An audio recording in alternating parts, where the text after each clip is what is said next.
Hello, everybody, and welcome to the final edition of Power Rankings for this NFL season. We've made it to the divisional round. 8 teams remain, 8 teams to rank, and there was quite a few upsets in the wildcard round. So some teams are here that I was not expecting.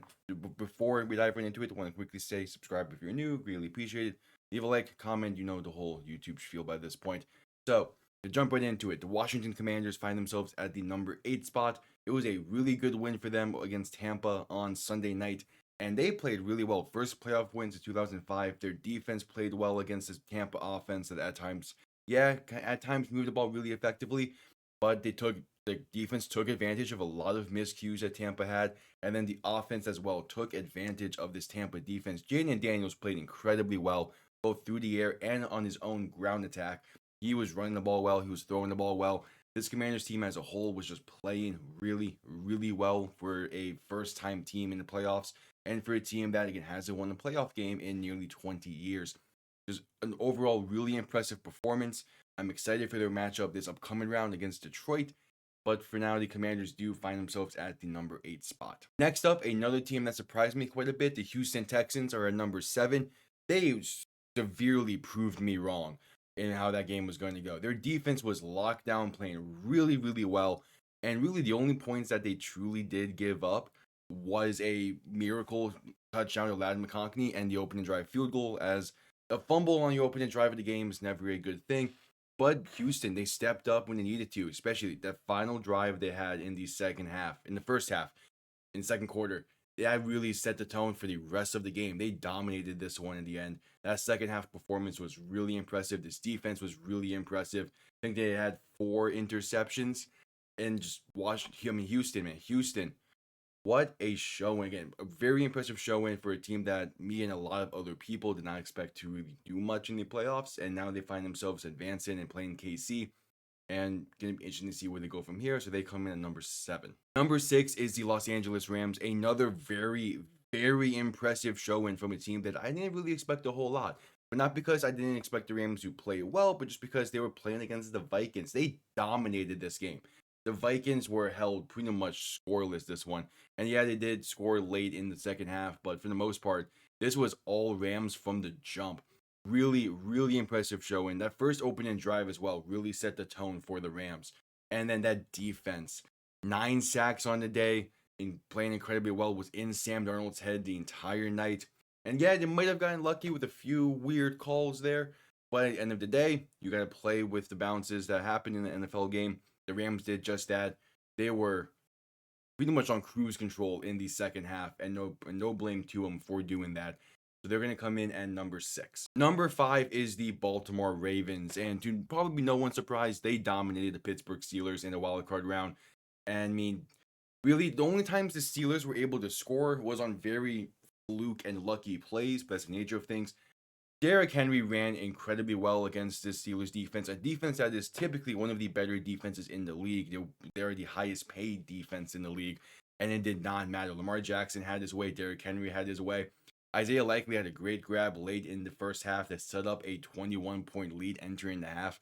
Just all around a fantastic showing by the Baltimore Ravens. Again, to no one's surprise. And now they have a really tough match in the next round against Buffalo. It's going to be an interesting one to see.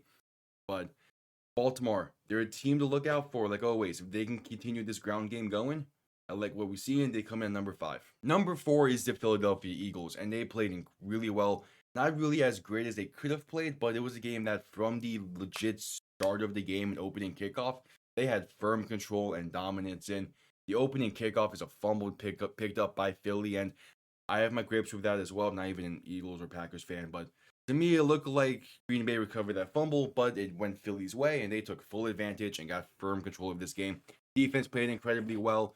They have some injuries that happened in that game, so something to keep an eye on for this next round matchup. But still, overall, played really well. The offense, Saquon Barkley was Saquon Barkley. That's great to see. He played really well. This passing game wasn't as effective. I was kind of hoping for it to be at this point in the season, but the Packers do have a relatively solid pass defense, so we'll see how that transitions into the next round for the Eagles, and nonetheless. But they still played really well. They still handled business, and again, played a overall dominant showing, even though it didn't really feel that way watching the game, but you can tell that they were in firm control the entire time. They come in at number 4. Number 3 is the Kansas City Chiefs, and they didn't play in the wildcard round, had to bye. But based off of how things played out in that opening round, the Chiefs have to be feeling pretty damn good about themselves. Yeah, again, going to be very tough for any team to walk into Arrowhead and pull off the upset and win. And they have the Houston Texans coming to town. The Chiefs are rested, 2 weeks of rest for their starters, at least their key starters. Going to be interesting to see how long it takes for the rust to come off, if it even is there in the first place. But I really like KC. I mean, yeah, they're obviously the favorites, three-peat. They're a 15-2 team, but really 15-1 with Mahomes behind center. They're a really damn good team, no matter how you spin it. Their defense playing well, their offense is playing enough.